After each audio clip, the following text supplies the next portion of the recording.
একবার মহান বিজ্ঞানী আলবার্ট আইনস্টাইন বলেছিলেন, লজিক আপনাকে এ থেকে বি পর্যন্ত নিয়ে যাবে, কিন্তু ইমাজিনেশন আপনাকে আমাদের ইউনিভার্সের যে কোনো প্রান্তে এক মুহূর্তে নিয়ে যেতে পারে। আমাদের এই মহাবিশ্ব অনেকটাই বড়, আর এটা এতটাই বড় যে যদি আপনি মহাবিশ্বের এক প্রান্ত থেকে অপর প্রান্ত পর্যন্ত আলোর গতিতেও যাওয়ার চেষ্টা করেন, তাহলেও আপনার 93 বিলিয়ন বছর সময় লেগে যাবে। এর মানে সামনে আপনার বিলিয়ন জেনারেশন পার হয়ে যাবে, কিন্তু তারপরও আপনি অবজারভেবল ইউনিভার্সকে এক্সপ্লোর করতে পারবেন না। এর জন্যই আপনি আমাদের এই অনন্ত ইউনিভার্সকে তো এক্সপ্লোর করার কল্পনাই করতে পারবেন না। কিন্তু বন্ধুরা, আজকের এই ভিডিওতে আমরা আমাদের কল্পনা শক্তির দ্বারাই এই সম্পূর্ণ ইউনিভার্সকে এক্সপ্লোর করতে যাচ্ছি, আর এই ভ্রমণে আপনি অনেক কিছু জানতে পারবেন।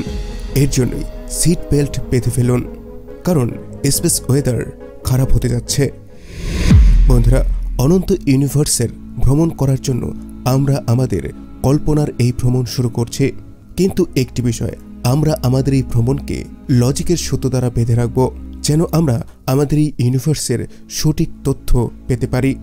অনন্ত এই ব্রহ্মাণ্ডকে জানার জন্য আমাদেরকে আমাদের এই পৃথিবী ছেড়ে ইউনিভার্সের শেষ পর্যন্ত গিয়ে পৌঁছাতে হবে। এর জন্য আমাদের ভ্রমণের শুরু আমাদের পছন্দের পৃথিবী থেকে হচ্ছে। আমাদের পৃথিবী, যেখানে আমরা সবাই থাকি, আর গত 4 বিলিয়ন বছর ধরে জীবনকে সাথে নিয়ে আমাদের এই পৃথিবী সূর্যকে পরিক্রমা করে চলেছে। আর অপরদিকে আমাদের সূর্য সমস্ত গ্রহ, চাঁদ এবং অ্যাস্ট্রয়েডকে নিয়ে আমাদের গ্যালাক্সি মিল্কি সেন্টারকে পরিক্রমা করছে।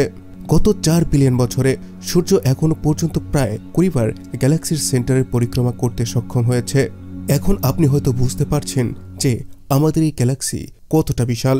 যদি আমরা পৃথিবী থেকে সূর্যের দিকে যাই, তাহলে আমাদের 15 কোটি কিলোমিটার পর্যন্ত যেতে হবে। একজন ব্যক্তির পায়ে হেঁটে চলার স্পিড 5 কিলোমিটার প্রতি ঘন্টা হয়ে থাকে। এখন যদি একজন নর্মাল ব্যক্তি সূর্য পর্যন্ত পায়ে হেঁটে যেতে পারত, তাহলে তাকে সূর্য পর্যন্ত পৌঁছাতে 3425 বছরের সময় লেগে যেত। কিন্তু যদি আমরা আলোর গতিতে সূর্য পর্যন্ত যেতে চাই, তাহলে আমাদের মাত্র 8 মিনিটের সময় লাগবে। সূর্য নিচে আমাদেরকে সঙ্গে নিয়ে 200 কিলোমিটার প্রতি সেকেন্ডের গতিতে ভ্রমণ করছে। আর আমাদের সূর্য যে মিল্কি ওয়ের পরিক্রমা করছে, মিল্কি ওয়েতে আমাদের সূর্যের মতো 100 থেকে 400 বিলিয়ন স্টার আছে। আর এটা এতটাই বিশাল, মানব দ্বারা তৈরি করা এখনো পর্যন্ত সবথেকে দ্রুতগামী স্পেসক্রাফট মানে পার্কার সোলার প্রোব, যেটা প্রায় 7 লক্ষ কিলোমিটার প্রতি ঘন্টার গতিতে ছুটতে পারে, এটাকেও আমাদের এই গ্যালাক্সিকে অতিক্রম করতে বিলিয়ন ট্রিলিয়ন বছরের সময় লাগবে। এবং আমাদের এই পার্কার সোলার প্রোব যদি আলোর গতিতে ট্রাভেল করতে পারে, তাহলে এটাকে আমাদের এই গ্যালাক্সিকে অতিক্রম করতে প্রায় 1 লক্ষ বছরের সময় লেগে যাবে। কিন্তু এটা ঠিক, আলোর থেকে দ্রুত গতিতে ট্রাভেল করা সম্ভব নয়, কিন্তু আমরা আমাদের কল্পনা শক্তি দ্বারা আমরা দ্রুত আমাদের এই মিল্কি ওয়ের বাইরে চলে আসলাম। বন্ধুরা, আমি আপনাদেরকে বলে দিচ্ছি, আমাদের এই মিল্কি ওয়ে গ্যালাক্সি প্রায় প্রতি সেকেন্ডে 600 কিলোমিটার গতিতে মুভমেন্ট করছে। এর মানে এতটা বড় একটি গ্যালাক্সি ইউনিভার্সে কচ্ছপের গতিতে ছোটাছুটি করছে। আমাদের এই ইউনিভার্সে প্রায় 200 বিলিয়ন গ্যালাক্সি মজুদ আছে, আর এই সমস্ত গ্যালাক্সির মধ্যে বিলিয়ন ট্রিলিয়ন তারা হবে। এই অসংখ্য গ্যালাক্সির মধ্যে আমাদের পৃথিবীর মতোই কয়েক বিলিয়ন প্ল্যানেট অবশ্যই আছে। এখন আমরা এমনটা ধারণা করতে পারি, এত বিলিয়ন গ্যালাক্সির মধ্যে এমন প্ল্যানেট অবশ্যই আছে যেটা একদম আমাদের পৃথিবীর মতো, আর যেখানে আমাদের মতো জীবনও আছে। এখন যদি আমরা এর থেকেও দূরে যাই, তাহলে আমরা আমাদের কল্পনা শক্তির দ্বারা আমাদের এই ব্রহ্মাণ্ডের বাইরে চলে যাব। আর এখন আমরা দেখতে পাচ্ছি আমাদের এই ইউনিভার্স 93 বিলিয়ন লাইট ইয়ার্স জুড়ে ছড়িয়ে আছে, যেখানে বিলিয়ন ট্রিলিয়ন গ্যালাক্সি অবস্থান করছে। আর আপনি জেনে অবাক হয়ে যাবেন, এই ইউনিভার্স নিজেও চারিদিকে ছড়িয়ে পড়ছে। আমরা মানুষ এটাকে অবজারভেবল ইউনিভার্স বলে থাকি। এর মানে আমাদের পৃথিবীর থেকে আমরা যতটা দূর পর্যন্ত অবজার্ভ করতে পারি, ওটা অবজারভেবল ইউনিভার্স। কিন্তু এইখানে এসে কাহিনী শেষ হয় না, এখান থেকে তো শুরু। প্রশ্ন এটাই, যেখানে এখন আমরা দাঁড়িয়ে আছি, এই ইউনিভার্স কি এতটাই বিশাল? এর আগে কি কোনো কিছুই নেই? বিজ্ঞানীদের অনুসারে আমাদের এই ইউনিভার্স অবজারভেবল ইউনিভার্সের থেকে 250 গুণ অধিক বড় হতে পারে। বন্ধুরা, এখনো পর্যন্ত আমরা আমাদের এই ইউনিভার্সকে এর থেকে অধিক জানতে পাইনি। কিন্তু প্রশ্ন এটাই, ইউনিভার্সের বাইরে কি আছে? এই ইউনিভার্স কি নিজেই অনন্ত, মানে এর বাইরে কোনো কিছুই নেই, এটা অনন্ত অসীম হয়ে ছড়িয়ে আছে, নাকি এরপরও এই ধরনের আরো অনেক ইউনিভার্স আছে? এর মানে যেটাকে আমরা মাল্টিভার্স বলে জেনে থাকি। বিজ্ঞানীদের অনুসারে এমনটা হতে পারে আমাদের এই ইউনিভার্স ব্যতীত আরো অনেক ইউনিভার্স অবস্থান করছে। এর মানে আমরা সবাই মাল্টিভার্সে অবস্থান করি। যদি আমরা সবাই মাল্টিভার্সেরই অংশ হয়ে থাকি তাহলে আমরা একটি এমন বাস্তবতার মধ্যে থাকি যেখানে অনন্ত সম্ভাবনা আছে। এর মানে একটি অনন্ত ব্রহ্মাণ্ড, যেখানে বাবলের মতো দেখতে অনন্ত ব্রহ্মাণ্ড মজুদ আছে এবং অনন্ততে ভেসে বেড়াচ্ছে। কিন্তু যখনই আমরা এই ইনফিনিটির কথা বলি তখন আমাদের সামনে একটি এমন সত্য আসে যেটা আপনাকে অবাক করে দেবে। একটি ইনফিনিটি ইউনিভার্সের মানে হচ্ছে সম্ভাবনার শেষ হয়ে যাওয়া, কারণ সম্ভাবনা সীমিত একটি অংশের মধ্যে হয়ে থাকে, ইনফিনিটি বা অনন্তে নয়।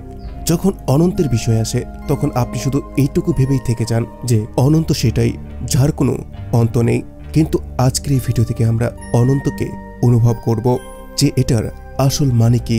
ভিডিওটি আপনাকে ভয়ও পাওয়াতে পারে অথবা আপনার চোখ খুলেও দিতে পারে। বন্ধুরা, ইউনিভার্সের অনন্ত হওয়ার মানে হচ্ছে এটা যে অনন্ত এই ইউনিভার্সে প্রতিটি জিনিস হওয়ার সম্ভাবনা আছে।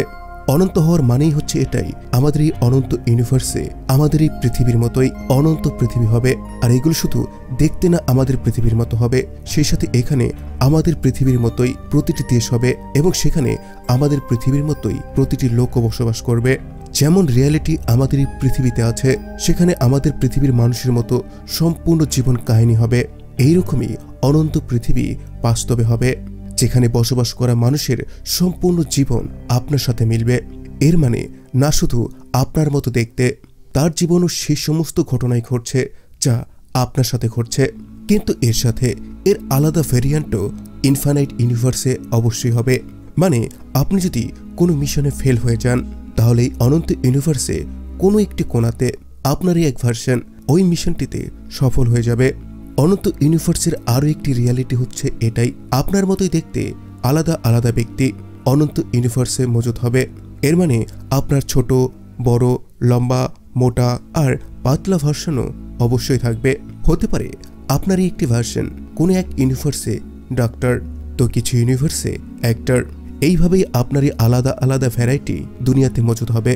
ইনফাইনাইটের আরও একটি রিয়ালিটি এটাই, যে মুভিকে আপনি দেখেন আর যেখানে বলা হয়ে থাকে এই মুভির সাথে বাস্তবতার কোনো মিল নেই, এটা অনন্তে গিয়ে সত্য হতে পারে। কম করে হলো ওই মুভির কিছুটা অংশ অন্য কোনো দুনিয়ার রিয়ালিটি হতে পারে।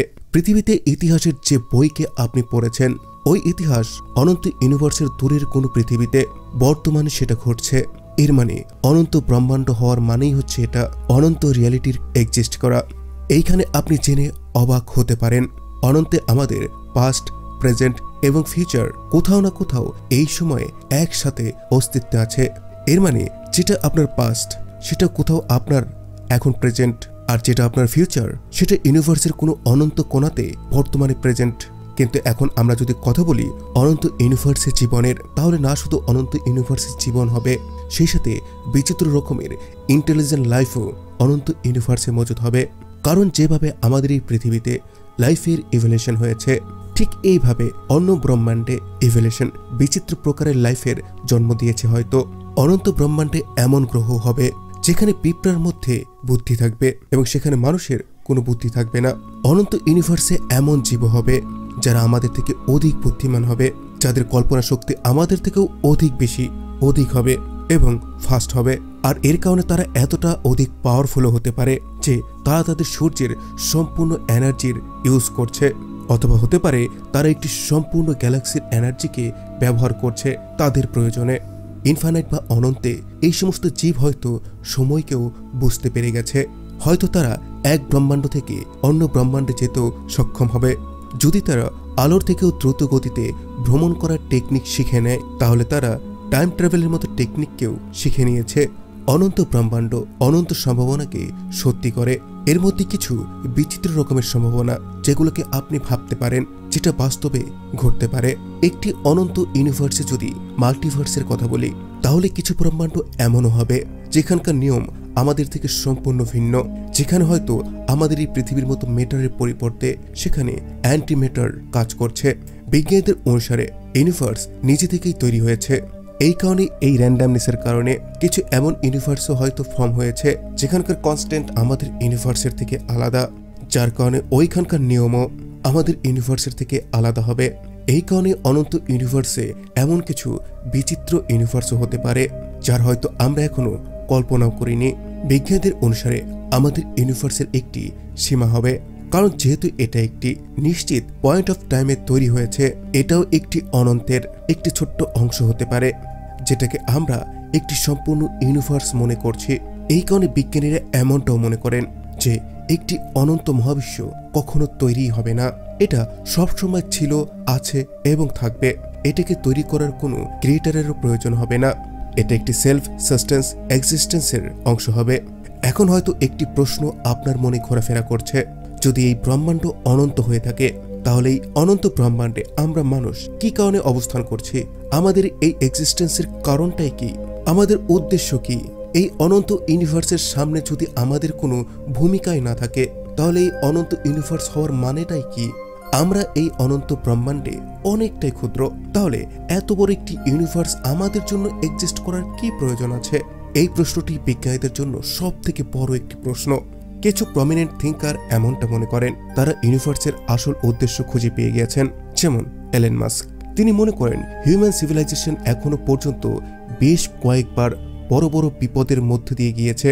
অপরদিকে আমরা এখনো পর্যন্ত ইউনিভার্সে পৃথিবী ব্যতীত দ্বিতীয় কোথাও জীবনের খোঁজ পাইনি।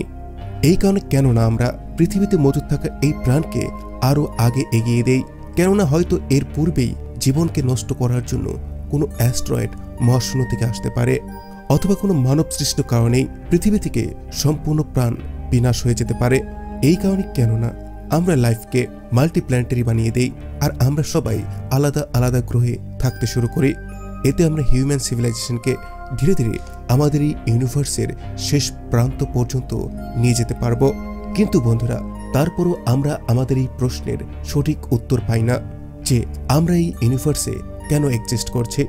কারণ একদিন আমাদেরও ইতি হবে, কিন্তু এই অনন্ত ইউনিভার্সের ইতি হবে না। এই কারণেই কেন আমরা এই মাল্টিভার্সে আছি? এই সমস্ত প্রশ্ন নিয়ে আলোচনা এবং এর উত্তরের খোঁজ পাওয়ার জন্য ভিডিওটিকে লাইক করুন এবং আপনার ফ্রেন্ডস আর ফ্যামিলির সাথে শেয়ার করুন। সেই সাথে চ্যানেলটিকে সাবস্ক্রাইব করে বেল আইকনে ক্লিক করুন। Thanks for watching, take care, bye by.